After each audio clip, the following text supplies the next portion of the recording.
Salut tout le monde, on est parti aujourd'hui pour le 1301e épisode de l'After Zap Image. On débute les amis avec le programme du week-end en ce qui concerne notamment les plus grosses affiches et il y a des matchs assez sympas. Déjà à 13h30 cet après-midi, un duel très important dans la course à la Champions League en Première Ligue. Arsenal reçoit Manchester United, ça c'est à 13h30. On aura à 18h un très beau match aussi en Italie, dans la course au Scudetto. L'Inter qui reçoit la Roma de José Mourinho.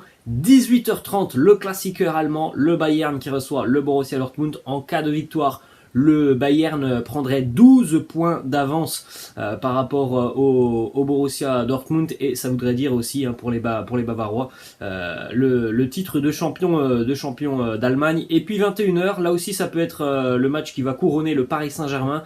Le PSG reçoit le Racing Club de Lens. Il ne manque qu'un point au Paris Saint-Germain pour remporter ce titre de champion de France. Dimanche, on aura aussi par exemple Chelsea-West Ham, Liverpool-Everton, le derby, et puis la Lazio face à l'AC Milan. On continue les amis avec les résultats des 8 matchs de Ligue 2 de la veille. Bonne opération pour Bastia qui va chercher son maintien avec cette victoire 2-1 face au Paris FC. Dijon-Guingamp 3 partout dans cette rencontre alors que le DFCO menait 3 buts à 0. Dunkerque qui perd des points précieux à domicile 0-0 face à Amiens. Victoire de Grenoble, là aussi très bonne opération pour les Grenoblois dans la course au maintien.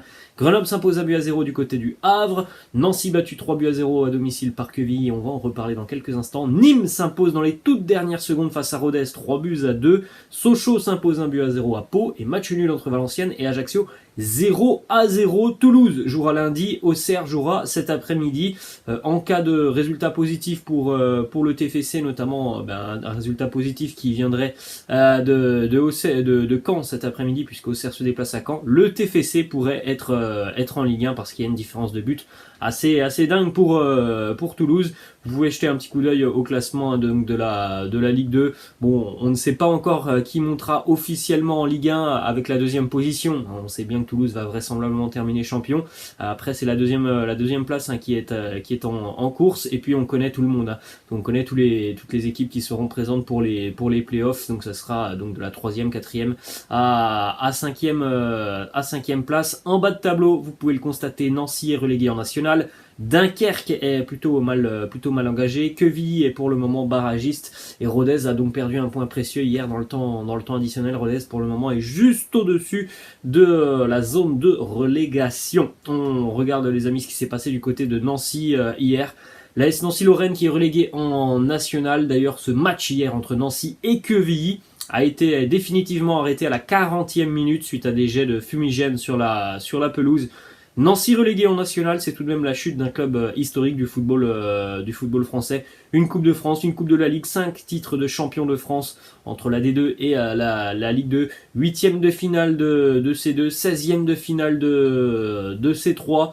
Les Nancéens qui ont vécu un véritable calvaire cette saison.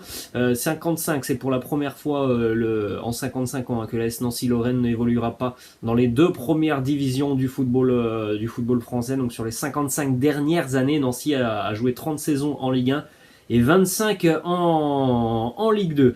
On continue les amis du côté de la Ligue 1, quelques informations en ce qui concerne l'Olympique de Marseille. Ça c'est une info qui concerne l'OM et le mercato phocéen. Le jeune Mohamed Ali Chaud, jeune joueur du SCO Angers, est suivi par l'Olympique de Marseille. Marseille a d'ailleurs accéléré dans ce dossier et c'est plutôt intelligent quand on voit ce que fait le garçon avec le SCO Angers. On se dit que vraiment il a la capacité d'aller toquer à la porte d'un club un petit peu plus haut. Et Marseille pourrait être ce club avec un entraîneur qui serait capable en plus, Roré Sampaoli, de le façonner. C'est vraiment un jeune joueur très talentueux, ce jeune Mohamed Ali Chaud. Autre info côté Marseille, ça concerne l'Europa Conference League. On rappelle que le virage nord du Vélodrome sera fermé jeudi pour affronter le Feyenoord de Rotterdam. Alors voilà, il y a quand même plutôt une bonne nouvelle. Au lieu d'avoir un virage complètement vide, il y aura 6500 enfants qui seront présents dans le virage nord du Vélodrome. Ensuite, on se dirige du côté de Strasbourg, les amis, avec cette stat sur le Racing plus que jamais dans la course à la Ligue des Champions. Les hommes de Julien Stéphan, quelle saison exceptionnelle tout de même pour eux. Sur les 11 derniers matchs, le Racing, c'est tout simplement aucune défaite. C'est une équipe très très compliquée à battre, cette équipe de Strasbourg. 5 victoires et 6 nuls sur les 11 derniers matchs, très solides les Alsaciens qui nous font vraiment quelque chose d'exceptionnel cette saison. C'est très intéressant offensivement et défensivement, il y a quand même une certaine stabilité et osmose dans ce groupe de Julien Stéphan. Il y a du boulot qui a été plutôt très très bien réalisé par le club alsacien. On va enchaîner les amis avec une longue page consacrée au Paris Saint-Germain. On l'a dit, le PSG peut ce soir remporter son 10e titre de champion de France. Il ne manque qu'un point au PSG pour être sacré ce soir. Première déclaration, celle de Mauricio Pochettino en conférence de presse hier. Il nous dit: on parle de remporter le titre, mais on a beaucoup de respect pour Lens, qui a beaucoup de qualité et qui est très en forme. On va jouer contre un adversaire difficile, où on va devoir mettre de l'intensité. C'est sûr qu'on aimerait quand même voir le Paris Saint-Germain terminer sur une bonne note et une victoire convaincante ce soir face à Lens. On se doute que cette équipe lensoise, elle va venir avec ses armes, elle va venir pour jouer comme elle le fait depuis sa remontée en Ligue 1 avec Francaise. Au match aller, ils avaient posé d'énormes soucis au PSG qui avait égalisé dans le temps additionnel. Donc on peut s'attendre à un grand match ce soir, donc on espère qu'on aura un beau visage du Paris Saint-Germain.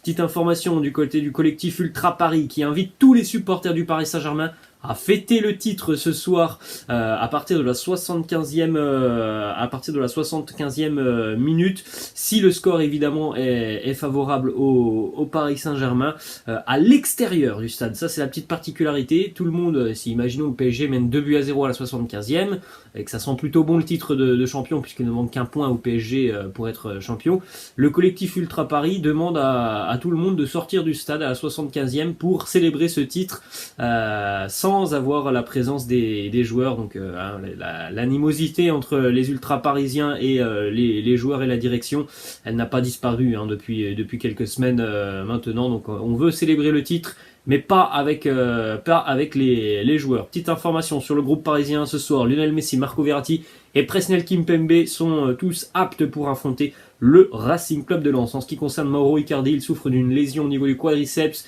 Il reprendra avec le groupe parisien d'ici 2 à 3 semaines. On poursuit avec les infos qui concernent Kylian Mbappé. De nouvelles avancées dans le dossier Mbappé, la prolongation de contrat avec le Paris Saint-Germain. La famille de Mbappé, donc sa famille, mais lui est évidemment à Paris. Sa famille est présente au Qatar actuellement, déjà pour passer des vacances, mais il a été aussi évidemment un petit peu question de la prolongation de contrat de Mbappé. Il y a eu une réunion entre la maman de Kylian et Nasser El Khelaifi. Bon, une réunion où voilà, on n'a pas beaucoup discuté de la prolongation de contrat, mais il y a eu une réunion. En tout cas, les informations qui sont sorties aussi du côté de Jérôme Roten font état d'une petite réunion, un petit café qui a été pris entre Nasser et la maman de Kylian, mais les véritables négociations reprendront la semaine prochaine avec une réunion qui est d'ores et déjà prévue à Paris avec tout le monde, c'est-à-dire Nasser, Kylian et sa famille, et Leonardo aussi qui sera présent. Ensuite, une petite information du quotidien Le Parisien qui annonce que Kylian Mbappé a un rêve qui serait plutôt de remporter pour la première fois la Ligue des Champions avec le Paris Saint-Germain. Et ça, c'est un rêve qui pourrait être supérieur à son autre rêve qui est de rejoindre le Real Madrid. Du côté de Paris, on reste optimiste par rapport à la prolongation de contrat de Kylian. Déclaration de Mauricio Pochettino qui nous dit égoïstement: j'aimerais garder Kylian avec moi tout le temps, l'emmener avec moi en vacances, à la maison. Bien sûr que j'aimerais le garder, nous le voulons tous, j'aimerais qu'il prolonge avec nous. Pochettino qui nous a aussi annoncé que la décision n'allait plus trop tarder pour Kylian Mbappé. Il nous dit Mbappé devrait annoncer sa décision après le titre acquis. Alors les amis, ça ne veut pas dire qu'il va l'annoncer ce soir à 23h après que le Paris Saint-Germain soit potentiellement champion de France. Mais en tout cas, on s'en rapproche de cette décision de Kylian Mbappé. Les discussions devraient commencer et les décisions seront prises lorsque l'objectif sera atteint, et c'est une bonne chose pour le club. Voilà les mots de Pochettino. D'ailleurs, une petite image aussi hier entre Pochettino et Keylor Navas lors de la séance d'entraînement. Il y a eu une discussion assez longue, d'une dizaine, voire une quinzaine de minutes entre Pochettino et Keylor Navas, le gardien du Paris Saint-Germain. On rappelle, il y a 2 jours, Keylor Navas qui a lâché des déclarations comme quoi voilà, il fallait que la situation change entre le club et lui par rapport à son poste de numéro 2 2 bis, enfin de numéro 2 par rapport à Gigio Donnarumma, de gardien en alternance, ça ne lui plaît pas. Donc on a vu une discussion d'une quinzaine de minutes. Du côté du quotidien L'équipe, on annonce que le PSG a déjà acté qu'il ne pourra pas continuer la saison prochaine avec Navas et Donnarumma.